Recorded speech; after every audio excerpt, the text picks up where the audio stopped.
Expect చేయొచ్చా అని అడుగుతున్నారు రోహిత్ ఈ మ్యాచ్లో అంటే లాస్ట్ టైం ఎలా టచ్లోకి వచ్చాడు, క్విక్ స్టార్ట్ ఇచ్చాడు, సో కానీ దాన్ని బిగ్ స్కోర్ కింద మలచలేకపోయాడు కదా, సో దాని గురించి. అంటే రోహిత్ వన్డే క్రికెట్ సంబంధించినంత వరకు he got such a wonderful record. 3 double hundreds, no other player. అంటే if you ask me honestly, అంటే ఈ స్టేట్మెంట్ చెప్పడానికి నేను వెనక్కి పోను. టెస్ట్ క్రికెట్లో డాన్ బ్రాడ్మన్ అనుకుంటే ఓడిఐస్లో Rohit is equal to Don Bradman, no doubt. ఎందుకంటే 200 and the way he scored and on song Rohit ఆడుతున్నప్పుడు మాత్రం అసలు ఆ బౌలింగ్ వేసే బౌలర్ కూడా ఆ కొట్టిన షాట్కి అద్భుతంగా ఆడేవరా అంటాడు మనసులో, బయటికి చెప్పలేడేమో. అంత బ్యూటీ ఉంటుంది అతని ఆటలో, grace and elegance and what not. కాకపోతే ఇక్కడ రోహిత్ అడాప్ట్ చేసిన టెంప్లెట్ ఏదైతే ఉందో, మీరు వరల్డ్ కప్ నుండి చూడండి, ఓడిఐ వరల్డ్ కప్ నుండి కూడా రోహిత్ ఆడే పద్ధతి ఏంటంటే initially he's giving that kind of a quick start, అగ్రెసివ్గా ఆడుతున్నాడు. దానివలన అది డబుల్ ఎడ్జ్డ్, 2 వైపులా 10 ఉన్న కత్తి వస్తే. మీకు మొన్నటి మ్యాచ్లో కూడా రోహిత్ ఆ రకమైన స్టార్ట్ ఇచ్చాడు కాబట్టి మీకు మిడిల్ ఓవర్స్లో మీరు కొంచెం మెల్లగా ఆడుకున్నా కూడా మీకేం ఇబ్బంది కాలేదు. మీరు ఆ 220+ చేయడానికి కూడా 46 ఓవర్లు తీసుకున్నారే. ఎందుకు తీసుకున్నారు? బికాజ్ కండిషన్స్ ఫేవరబుల్ లేవు. కానీ ఇనీషియల్గా దొరికిన ఆ స్టార్ట్, రోహిత్ ఆడిన ఇన్నింగ్సే దట్ బికేమ్ వెరీ క్రిటికల్. అందుకనే రోహిత్కి సంబంధించినంత వరకు quick fire 40-50 is also okay. You don't expect a big innings because ఆ పిచ్, ఆ కండిషన్స్ సపోర్ట్ చేయవు. అండ్ బిగ్ మ్యాచ్ క్యాప్టెన్సీగా అతనికి మీద అదనపు బాధ్యతలు కూడా, ఇది cool captain but pressure is always there. అందుకని that 40-50 in the first 10 overs from Rohit is good enough. That gives you platform.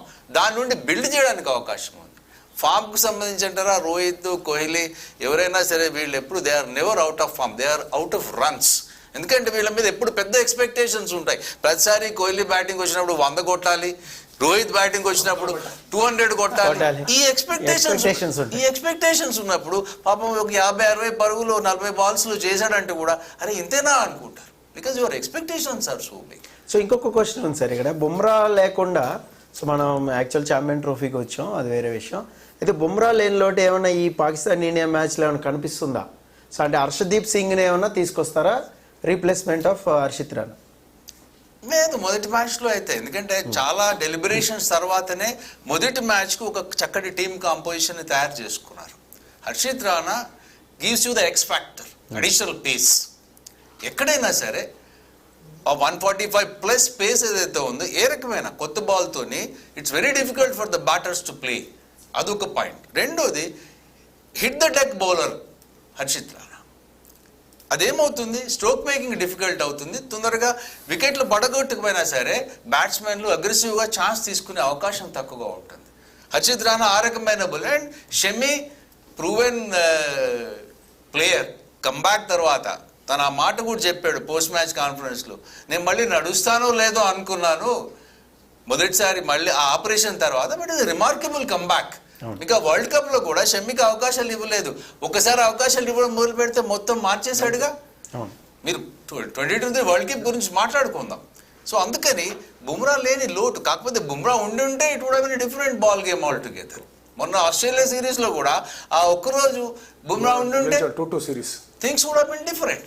So ఇక్కడ లేకుంటే అన్నదానికి మనకు ఆప్షన్ లేదు, అది లేడు కాబట్టి. అందుకని Shami, Harshit Rana, you have a very good potent pace attack. Hardik Pandya form is going to be critical.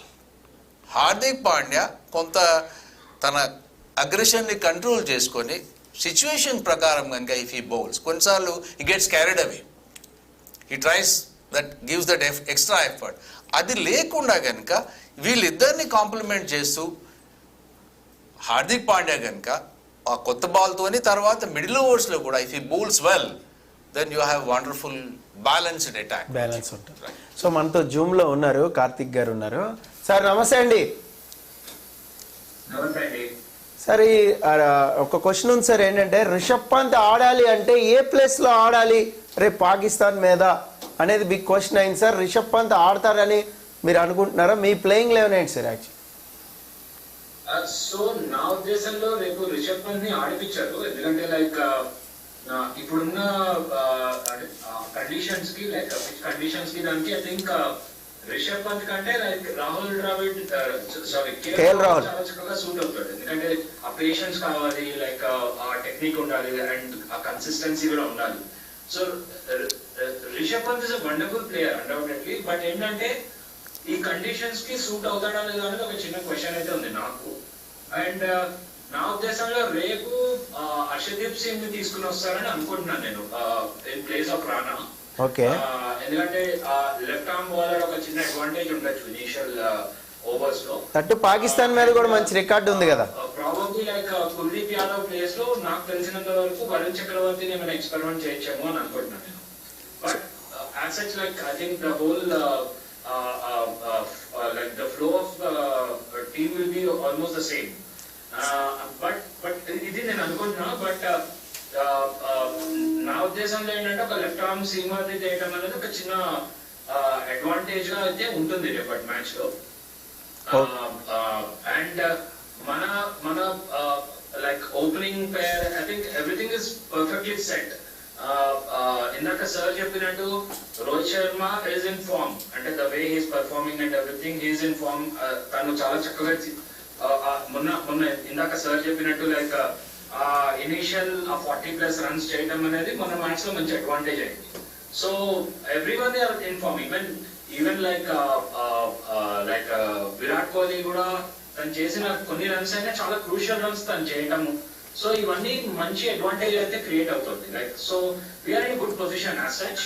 But రేపటి మ్యాచ్ రేపటి కండిషన్స్ లో మన వాళ్ళు ఎలా ఆడతారు అనేది ఒకటి చూడాలి. ఇంకొక క్వశ్చన్ ఉంది సార్, మనం ఒక ఫాస్ట్ బౌలింగ్ తక్కువ ఒకరిని వెళ్తున్నాము, అదేమన్నా ఇంపాక్ట్ ఉంటుందంటారా?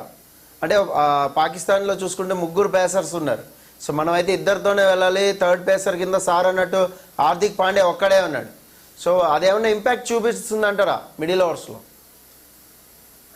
ఎందుకంటే హార్దిక్ పాండ్యా చాలా is a very consistent bowler. అంటే తను వచ్చినప్పుడు డెఫినెట్లీ చాలా ఇంపార్టెంట్ వికెట్స్, అంటే ఇంత ముందర మ్యాచెస్ లో కూడా మనం చూసాము మన ఇంగ్లాండ్ సిరీస్ లో. సో తను అంటే is not a super fast bowler or anything, but తనకున్న పేస్ లో he's able to take wickets, important wickets crucial time లో తీసుకుంటున్నాడు.